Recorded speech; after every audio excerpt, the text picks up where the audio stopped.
So, assisting a mother to start breastfeeding. So, the definition of this is helping a mother and her baby begin breastfeeding safely and correctly. So, the purpose of this is to help the baby latch well, to keep the mother comfortable, and to make sure the baby gets enough milk. So, the equipment needed is clean towel, pillows for support, clean hands, and blanket or container if using a express milk. So the consideration before, during, and after are: before, make sure the mother washes her hands and help her get comfortable. Make sure the baby is awake and explain what you will do. So during naman is keep the baby's body straight and facing the breast. Wait for the baby's mouth to open wide. Check for good latch and sucking. Then keep the mother relaxed. Then after naman is help the baby burp. Check if the mother feels pain and make sure the baby seems satisfied. So the document needed is time of feeding, which breast was used, how will the baby latch and baby's behavior, mother's comfort, and any teaching given. So I am now going Assalamualaikum warahmatullahi wabarakatuh. I am Ginajuni Masmail and I'm going to demonstrate the assisting a mother how to breastfeed. So the first procedure is keep the baby on the mother's chest and skin to skin contact with the head. Turn onto one side and mother's in a small upright position on her side. So, ganito po, since assuming that the mother is in a position at ganito po yung assist. So, observe so number 2, the second procedure is observe the baby for feeding cues. If observed, suggest the mother to nudge her towards the breast. So, there's a sign po pag yung baby natin is gutom na kaya gusto na niya magpaligi na yung baby is umiiyak. So, pag ma-observe po natin na yung baby natin ay gusto na niya magpaligi na i-nudge lang po natin yung sarili po natin is po natin sa baby natin. So, number 2 is provide breastfeeding support by ensuring good position. So, mother, make sure the baby is not flex or twist ganito po. And make sure the baby is facing the breast with the baby nose opposite her nipple and chin touching the breast. So, ganito po. Opposite, then touching the breast. So, ganito po. So, hold the baby's body close to her body and support the baby's whole body, the chest, the neck, and the shoulders. So, ganito po yung pag-support sa baby.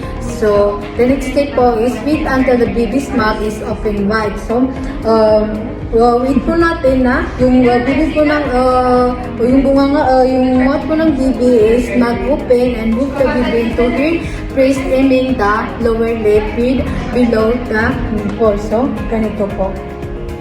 So, the next procedure is look for signs of good attachment as sucking with which. So, kailangan po is yung mouth ng baby is wide na open and yung lower lip is turned outward and the baby's chin is touching the breast. Ganito po. Then, yung slow and deep sucking with some pauses. So, during the routine breastfeeding sessions na, encourage the mother to wash her hands before breastfeeding. So, ma'am, every time po na nag-breastfeed tayo, dapat po naulis po natin, binawash yung hands natin to prevent microorganisms, yung mga germs. So, explain and demonstrate how to help a mother succeed with the first breastfeeding. So, ma'am, may mga position po ng pag-breastfeed, gaya po ng cradle hold or closed cradle hold, and yung sideline position. Usually po is yung cradle hold is ginagamit po yan sa public, and yan po yung common na pag-breastfeed, and yung sideline position is pwede na po yung i-apply every time na pagod po tayo. So, may mga baby's position po naman po, mother, is yung Yung baby's face is opposite to the nipple. Ganito po, yung baby's face is opposite to the nipple. And, ganito po, mother, ganyan. And, baby is supported close to the mother. Yung ganito po. So, the baby's attachment naman po is the lower lip is turned outwards, chin is touching the breast. So, ganito po, mother, ganito po. So, the baby's sack is, the baby's sack and the duration of each breastfeeding. So, the next procedure is provide breast care before starting breastfeeding. The nipples and should be washed with a clean cloth or every morning before the shower of breast. So, yung next procedure po, ma'am, is dapat po na every morning is yung binawash natin yung breast natin para po makaiwas ng para po walang hindi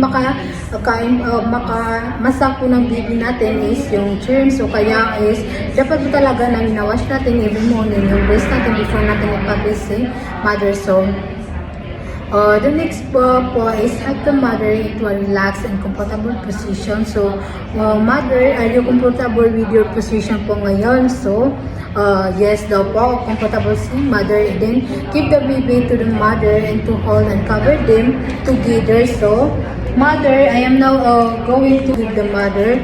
Example, assuming I am the mother and ganito po. Then, cover them both para po hindi sila lamigin. So, ganito. Dapat i-cover yung mother and yung baby para hindi sila lamigin. So, the next is ensure that the mother side straight with back well supported view.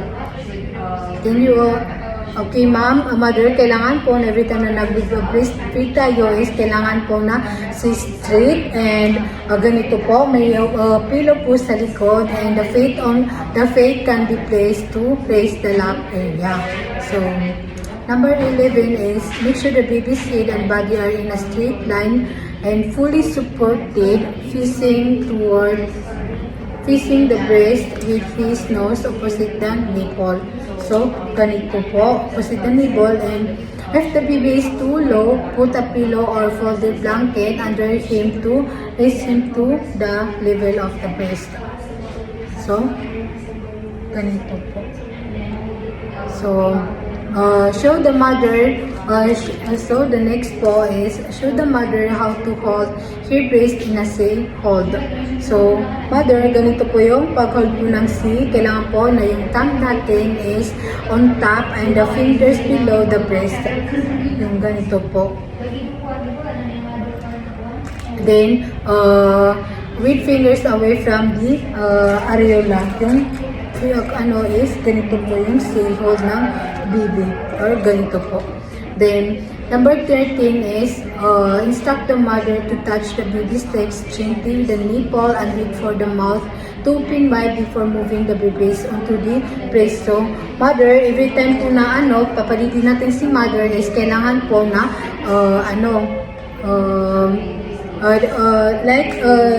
yung baby legs is gently touch the nipple po, ganito po. Then, kailangan po yung mouth po ng baby is naka-open wide before moving the baby into the breastfeed. After natin siya gently touching the breast to the mouth of the baby. So, the next procedure is explain that the mother should move the baby onto the breast instead of leaning over to bring the breast to the baby, and that she should move the baby's entire body close to her, not the breast. So, mother, every time po na nagpapalili tayo is kailangan po instead po na tayo yung lumalapit sa baby, yung baby po yung ipalapit natin, yung ganito po. The procedure is explain that the mother should move the baby onto the breast instead of leaning over to bring the breast to the baby. So, mother, instead po na tayo yung nagli-lean towards the body, tayo yung mother experience po na tayo nag-move sa bibi na dapat po is yung bibi na po yung ipa-move natin sa ating katawan. And then, and that she should move the baby's entire body close to her and not just the head. So, kailangan po, okay. So, kailangan po mother, every time na pinapaditin natin yung baby is kailangan po na siya lang po yung pinapalapit natin sa ating breast instead of leaning towards the baby. And kailangan po fully body po ng baby is ito yung pinapadidin natin. Is the entire body close to us, not just the head. So, the next po is, so to break the suction, to take the baby off the breast, instruct the mother to first repress the areola and release suction, and this is to prevent nipple injury or pain. Sa procedure 15 po, ma'am, na mother, instead po na pag tatagalin na natin, pag tapos na po magsak yung baby natin is, kailangan po ganito yung way ng pag natin, hindi po natin biglang iawat si baby kasi na dapat nahawakan na natin yung baby and ilalayo natin siya. So, para po to prevent nipple injury or pain. So, the next procedure is observe and chart reaction of the mother and infant during breastfeeding. So, mother, ano po yung reaction niyo po? Ano po yung masasabi niyo sa pag-breastfeed? Ito po, mother. Ano dito? Observe and chart reaction. Reaction. Okay. Okay mo to. Okay lang, pero nga po kayo, observe mo na. Okay. Then, so the next po is observe and chart reaction of the mother and infant during breastfeeding. So, the next procedure is provide health teaching to the mother through the following. So, okay po, mother. So, give only breast milk for the first 6 months of life and feed the baby on demand whenever he wants to. Hindi po kayo porket pag po hindi po every time na like naisip natin na ipa-breast ko yung anak ko is ipapa-breast mo po. Then use both breast at each feed. So mother, pwede po na dito natin ipa-breast si baby. And pwede din po na dito po natin po ipa-breast sa kabila si baby. Then po ma'am, you can use different position po. Pwede po yung kaninang sinabi ko, yung crotch hold, yung sideline position, at marami pa pong position na pwede natin i-apply during sa pag-breastfeed. So, keep breastfeeding the baby even if he gets sick. So, example po, mother, nagkasakit yung baby natin, pwede po na tuloy-tuloy po natin ipa-breastfeed yung baby. So, feed the baby more frequently to increase your milk supply during growth spurts, which are common at least 10 to 14 days or 5 to 6 weeks and 3 months of age. So, the next po is assist the mother's perception and feeling toward breastfeeding. So, mother, ano po yung masasabi niyo sa pag-breastfeed? So, okay.